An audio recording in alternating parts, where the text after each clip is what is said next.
Generalinis laidos rėmėjas Vilniaus ginklai. Sveiki!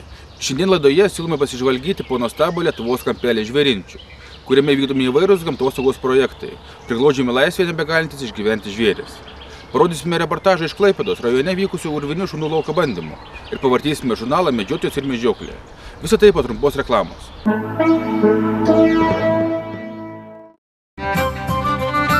Mėsos meistrai, pagaminta žinovų.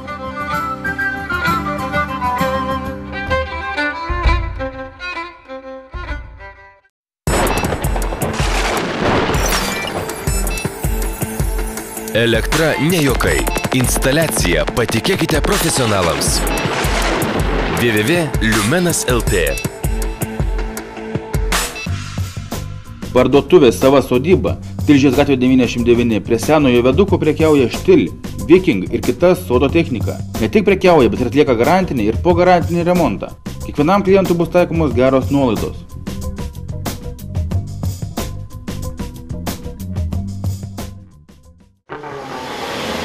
Apsaugos, gaisro aptikimo, vaizdo stebėjimo sistemų įrengimas, techninis aptarnavimas ir kitos paslaugos.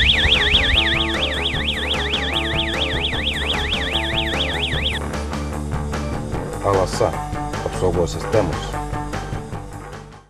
Rubrika pristato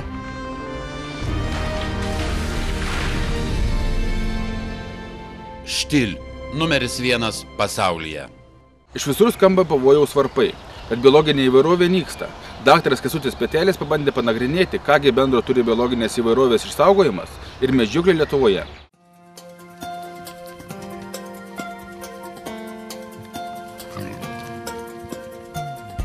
2006 metų pabaigoje Jungtinių tautų generalinės asamblėjos metu buvo nutarta 2010 metus skelbti tarptautiniais biologinės įvairovės metais.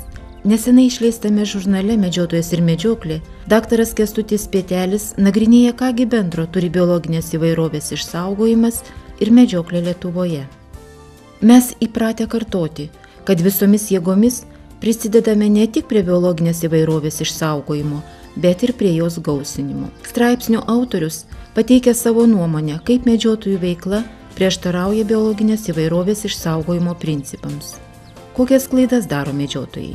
Pirma, tai išskirtinė vienos gyvūnų rūšies globa. Lietuvoje pagrindinis medžiojamasis žvėris yra šernas, todėl ir didžioji dalis medžiotojų globos, gausinimo priemonių, lėšų skirtų laukiniai gyvūnijai atitenka šernui. Šernų populiacija Lietuvoje gausėja. Savaime suprantama, gausėja ir medžiotojų laimikiai. Bet per didelė šių gyvūnų populiacija daro neigiamą poveikį augalams ir kitai gyvūnijai. Šernai suėda viską, ką randa sau tinkamo ant žemės paviršiaus bei paviršinėme žemės sluoksnyje. Jie naikina ne tik kitas gyvūnų rūšis, bet ir pakeičia jų buveines. Antra, tai plėšrūnai. Galime drąsiai teigti, kad Lietuva aptekusi plėšrūnais. Seniau vienas iš pagrindinių medžiotojų uždavinių buvo vadinamų žalingų žvėrių ir paukščių naikinimas. Šiuo metu aišku, kad skirstyti gyvūnus į žalingus ir į naudingus negalima. Plėšrūnus reikia nenaikinti, kaip buvo teigiama anksčiau, bet pastoviai reguliuoti jų skaičių. Šioje veikloje svarbu atsižvelgti ne tik į plėšriųjų gyvūnų ir paukščių poveikį medžiojamai faunai. Būtina įvertinti jų vaidmenį visame gyvosios gamtos komplekse. Pažvelgus į žvėrių ir paukščių sumedžiojimo statistiką, darosi neramu, nes tokie plėšrūnai kaip miškinės ir akmeninės kiaunės, kanadinės audinės, galima sakyti visai nemedžiojamos. Mangutai ir lapės medžiojami, bet jų skaičius gamtoje nemažėja. Šiuos gyvūnus reikėtų medžioti aktyviau. Tiesa, Lietuvoje gausu ir kitų plėšrūnų, kurie nemedžiojami, bet jie irgi daro didžiulę įtaką kitų gyvūnų gausai. Tai paprastasis suopis, baltasis gandras, gal net pilkoji gervė. Bet čia jau ne medžiotojų problema. Trečia, ką būtina paminėti, tai gyvūnų laikymas aptvaruose. Lietuvoje darosi madinga, kad kiekvienas šiek tiek prakutęs medžiotojas turi turėti žvėrių aptvarą ir jame auginti gyvūnus. Atrodytų, kad mes taip gausiname gyvūniją. Deja, biologinės įvairovės išsaugojimo požiūriu gyvūnų auginimas aptvaruose ją tik skurdina, nes uždaroje teritorijoje gali gyventi daug mažiau gyvūnų rūšių. Ir kas labai svarbu, toks gyvenimo būdas pakeičia gyvūnų aplinką.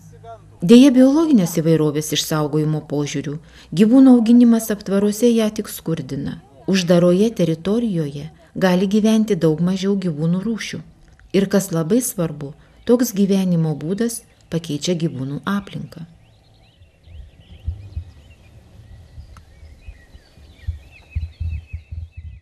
Plačiau apie biologinės įvairovės išsaugojimo problemas galite paskaityti Kęstučio Petelio straipsnyje "Biologinė įvairovė ir medžioklė", kuris publikuojamas žurnalo Medžiotojas ir medžioklė 2 numeryje. Plėšriųjų gyvūnų medžioklėse mums talkina medžiokliniai šunys. Jų darbiniai sugebėjimai labai įtakoja medžioklės sėkmę. Klaipėdos krašto medžiotojai įrengė dirbtinius urvus ir pakvietė visus norinčius dalyvauti urvinių šunų lauko bandymuose.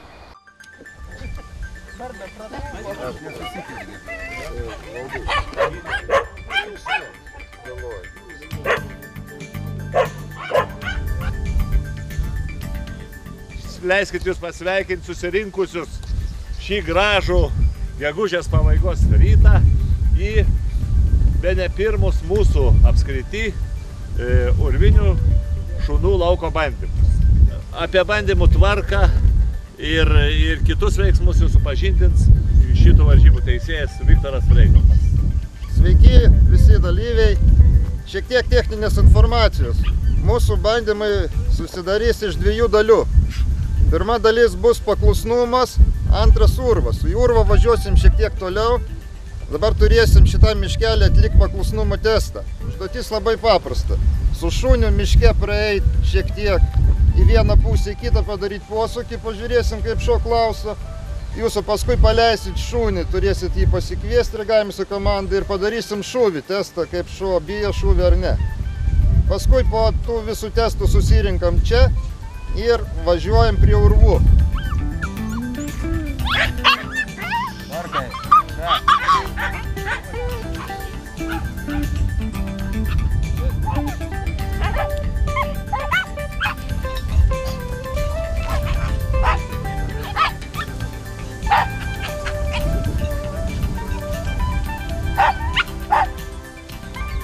Dabar einame į mišką,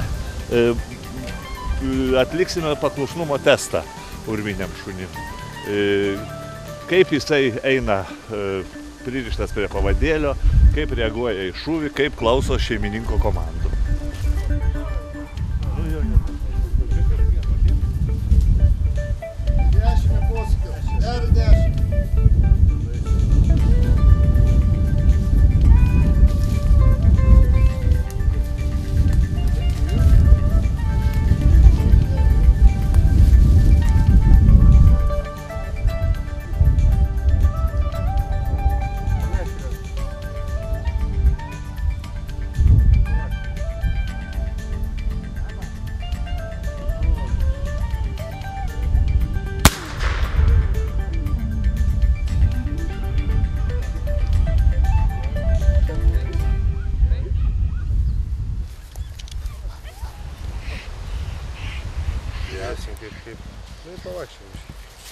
Tiesiai, paskui gausi komandą į kairę, į dešinę. Nu kaip, iš tikrųjų, biškį trūksta jam tokio, matosi paklusnumo, nes šuo turėtų eiti greta, jis eina tempia į priekį medžiotojai. Suk į kairę dabar.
Lapė uždaroma paeiliui pirmam, antram ir apvaliam katile.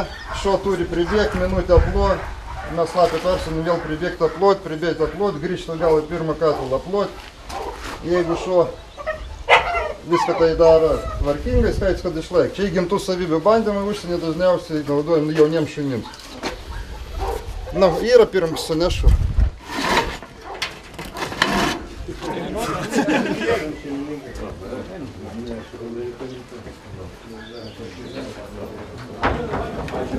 Dabar mes esame prie dirbtinio urvo, kuris yra skirtas urvinių šunų lauko bandymams su lape, barsuku ir kitais urviniais žvėrimis. Šitas urvas yra visiškai nesenai pastatytas. Jį pasistatė vienas medžiotojas, aktyvus jekterjerų gerbėjas ir veisėjas Viktoras Freigofas. Šiuo metu šitame urve vyksta lauko bandymai. Šiandien lauko bandymuose dalyvauja Klaipėdos apylinkių medžiotojų urviniai šunys, 2 šiurkščiaplaukiai taksai, 7 jekterjerai ir 1 šiurkščiaplaukis foksterjeras. Šitie bandymai yra kompleksiniai. Iš pradžių žiūrima šuns paklusnumas, reakcija į šūvį, mokėjimas eiti šalia medžiotojo su pavadėliu, o po to jau vyksta lauko bandymas urve su lape.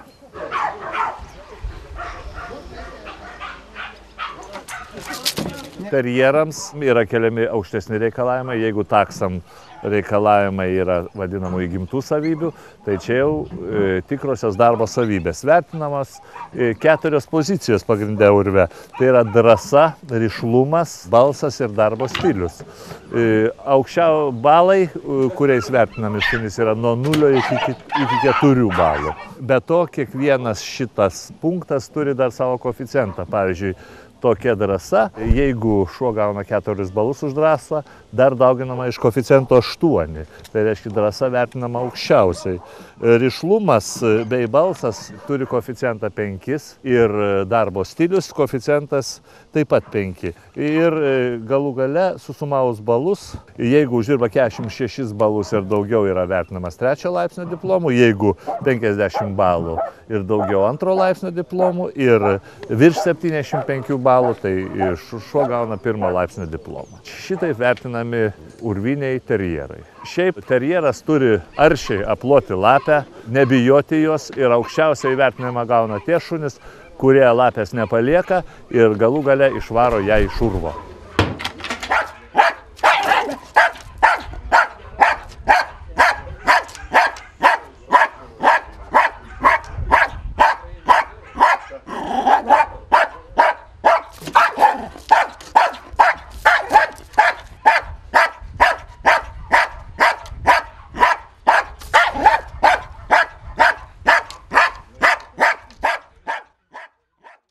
Esame pasilgę laukinės gamtos. Ne kiekvienas miške gali sutikti vilką, pasigrožėti šernų šeimyną, grakščiomis lūšimis.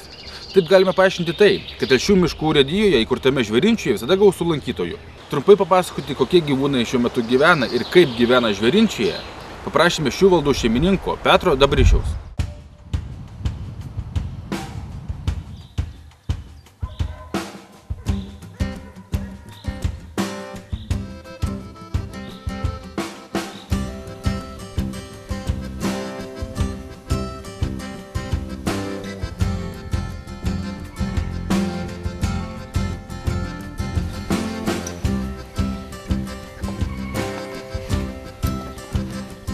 Senieji gyventojai, kur buvo šeimom gyveno, porom, kažką atvedė jau. Laik dar, sakoma, lūšys dar tik pradėjo, matau, vieną patelį vedį nematėm, nes jie maži nesirodo kelių dienų. Mes negalim net judyti.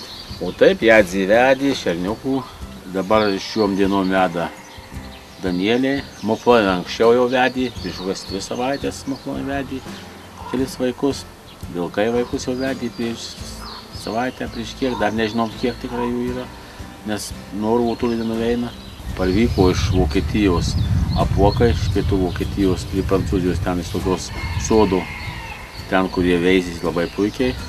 Pas mus, kiek žinoma, jau beveik išnykt baigė. Ta programa dabar, kaip matyt, apuokų auginimų padarėm dėlį namą, aptvarą, narvą, ką pasakysi, kad paukščiai galėtų skraidyti. Ir gal pas mus jie veisis ir daugysis, kad galėtum paleisti į laisvę. Čia yra pateliai, 2 patinai, dabar dar parvažiuos tų epochų dar kažkiek, tai suformuosim, suporuosim, mes juos ir žiūrėsim, kaip čia gaunasi, nes jie puikiai laikosi veisėsi ir su paukščiais yra labai lengva. Su paukščiais lengva yra juos užauginus paleisti į laisvę. Net vanagas užaugytas koksai namuose, jis nuskrenda dieną pas kaimyną, vištas sudraskų. O čia yra naktinis gyvūnas daugiau ir jisai tas vištas nesudraskys. Kažkokiu būdu jis puikiai medžiosi pripras, nes paleidimas pats į laisvę, nesvarbu kur, net pas mus, pavyzdžiui, mes tų popų išauginam kiek nori ir mes juos, galima sakyti, nukeliam dangtį ir išleidžiam į laisvę. Ir jie įskrenda, skraido aplink miškuose, parskrenda namo tik pavalgyti, salas lieka namuose. Ir taip juos paleidžia, jie paskui vėl parskrenda palesa, o paskui, kada išmoksta medžioti, nebeparskrenda. Bet jei išaugs, vėl parskris gaus stalą, ant stalo bus maisto padėta. Tai čia yra pats lengviausias būdas. Užaugyti nėra taip lengva, tiek yra pagrindę maži viščiukai inkubatoriaus, arba pelės, nes reikalingas tas pūkas, kaulas. Jeigu viena mėsa maitytų tokia, kaip sako, raumens mėsa, tai gali būti net jisai neišgyvens, nes truks medžiagų ir jis atryjantis tas valymas skrandžių yra visai kitas virškinimas pas jį. Jiem patinka kalniukai, pakalniai, tokios nelygumų miškai. Kai pakriaužys te vaikus galėtų vesti, tokį šlapi miškai nepatinka, būtų drėgni miškai labai.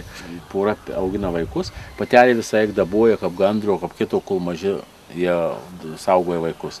Ir lizdą, pavyzdžiui, lizdą ypatingai saugoja ir jeigu tu net žmogus teisi prie to lizdų, tu neįsivaizduot, jei be šalmo būsit, tai gali galvą te prapjaut, kaip peiliu.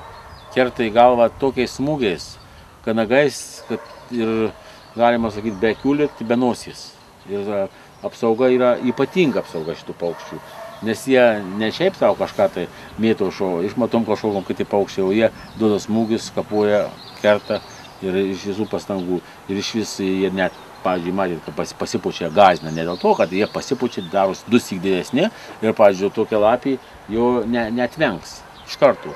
Nes yra rizika jai kažkur tai. Sakau, šernas yra vienas didžiausių priešų. Štai manau, ir jei jų labai daug, tai jis neperės, jie faktiškai visą tu judėti, nes kitus vaikus padės, visai ėdės šernas jam, tas maistas tinkamas yra.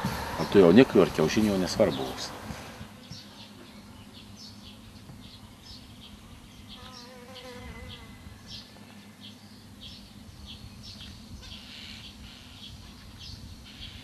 Dabar va toks pat metas, kada visi žvėrys veda. Visi žvėrys veda vaikus, daugelis gyvūnų yra būdas slėpimosi gulėti. Tyliai gulėti žolėje ir net kvapo neskleidžia, bet žmogus, kartais jų mūsų daug ypatingai, visur vaikščiam, šliaužiam ir žemės ūkio veiklą, randa tą ypatingai stirniukų daug stirnų, randa tą gyvūną, galvoja pamestas. Tai va, ima namų, parneša, paskui praeina laikas, jau niekam nusibosta, jau čia reikia šerti, jau kita. Paskui gyvūnas dar ko nors sušėrė, tuo maistu blogu, žiūrėk ir nugaišta. Tai va, jeigu gyvūną dabar rastum, tai geriau įsitikyti arba paskambyti, jei pats nežinai, paskambyti kokiam gamtininkui, tai jis paaiškys, kas situacija ir kuo greičiau, tuo geriau. Nes jeigu, pavyzdžiui, praeis diena, jau tai jau niekas neras. Net valandų čia yra klausimas. Todėl vis dabar turi telefonus, tokiais klausimais yra geriau skambytis, teirautis, prie pat to žvėries paėjus, kad tokią situaciją ir paaiškinti bet kas apie gamtą žinantis. Nes, pavyzdžiui, kada žvėris yra perauksta, jie jau pradeda rėkti, šaukti ir eiti, nes ilkana. Bet jeigu jis tyliai guli žolėje, tai jis laukia savo mamos. Ir atveža man vieną metą ir čia atvežė tą stirniuką, pamačiau gražiausias, blizgantis žvėris, ko verškai paleisk. Tu matai, savo galis sveikas, yra nesuvargęs, būna suvargusių žvėrių, net, pavyzdžiui, tų pačių briedžių rado, čia buvo, bet motina, pavyzdžiui, pirmą metą vedė tos vaikus, ji nežiūri tų vaikų, gal kažkiek tas vaikas nesveikas, jie jau nuvėjo tą palikų, nes jisai to net pažįst. Tai tokį gyvūną gali būti tokių atvejų. Bet jau čia reikia dar skambyti gamtininkui, bet žinančiam žmogui jis gali paaiškinti tą situaciją. Bet nesu gyvūnų, imamas bet kokio gyvūnų, nežinau, imamas nuo motinos, vis tiek visi turi vaikystę, visi turi gauti pienų, visi turi gerą vaikystę turėti, nesvarbu, esi priešas, draugas, nes kaip Žemaitijoj čia labai gerai pasakė, sako, jei paėmė paukštį iš lizdų, nelaimę užsitrauksi.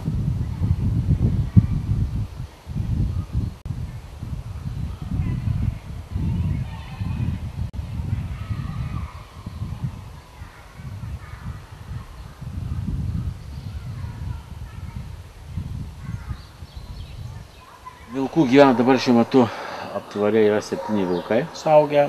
Vada viena senė yra vilkai seniausiai, kurie visą kiekvieną metą vaikus veda. O tos, kur metų laikų yra vilkiai viena, kur iš 3. Tai dar jie nesubrendę, nebent tik kitą metą gali parujoti. Prašyčiau, estai nori vežtis kažkokius, tai švedai tų vilkų nori, tik tiek, kad labai sudėtinga visur ta dokumentacija, tokia ilga istorija, nes tie vilkai, kol mes gesime, užaugs. O kada užaugs, mums sunku išvežti net juos, yra gaunas net pagauti ir visą kitą, o visi nori mažesnių, nes vis tiek pervežimas gyvūnų mažų, vis nestresuoja, prisijaukina prie tos vietos, matot, tai va tokių jo pernai neišvežį, ir jie norim padavę esam genetinius tyrimus, kad tikrai vilkai, nes į šalį kitą nenori įsivestų maišytų, nes kiek dabar žinau, atyrė tuos vilkus, visos tos informacijos neturiu, bet sakė, buvo vilkų, kurie turi šuns genų.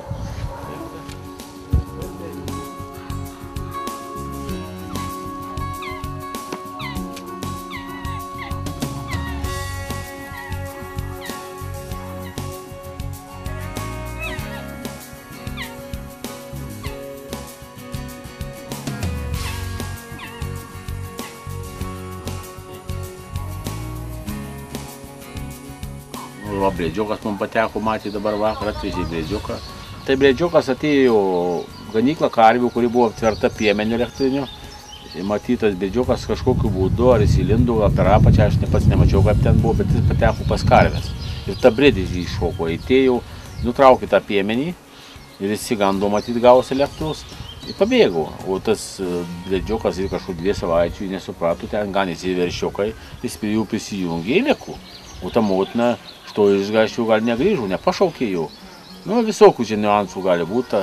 Tai va, čia yra žmogaus veikla, gyvūnas neteko mamos. Tai dabar kažkas turi prisimti atsakomybę užaugyti. Tai va, bandysime mes jį užaugyti, gal užaugysim, bet tai tiek, kad į gamtą jos jau sunku yra gražyti. Nors tiek, kad jisai nėra toks jau labai mažas. Kada būna ypatingai mažas gyvūnas, tai jisai jau pripranta prie žmonių. Dabar jisai matyti, kiek jisai, žmogų pažįsta, bet ypatingai gal meilės nejaučia, nes jis atsimena mamą. O toks gyvūnas. O kada maži būna, tai iš vis pirmą žmogų pamato, ką būna, kas paima, kas net miška, kas pirmas, paskui tą seka. Tai tas yra, o jis nenorėjo sekti, jisai galvoja. Taip, tai jeigu mes jį taip pamaitinsim, įvėl į mišką, paskui galima puikiai rudenį paleisti, jis išgyvens metų briedžiukas, čia pas mus vilkų tų nėra tokių dėlių skaičiaus, tai gal jis gali šitus miškus įgyventi aplink mus.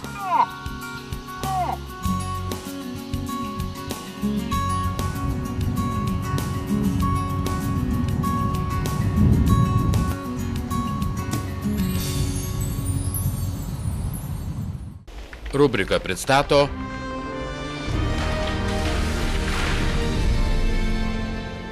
Štil, numeris 1 pasaulyje. Kokybiška nauja technika sukuria profesionalų rezultatą ir taupo jūsų pinigus.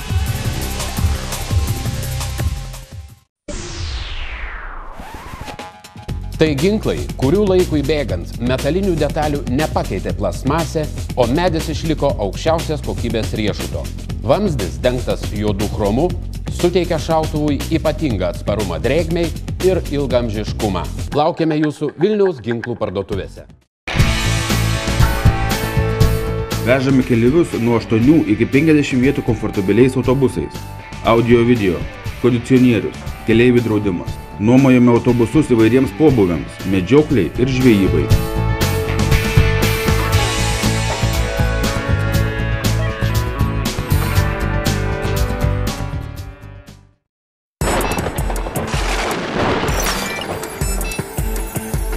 Elektra ne juokai. Instaliacija patikėkite profesionalams. www.lumenas.lt.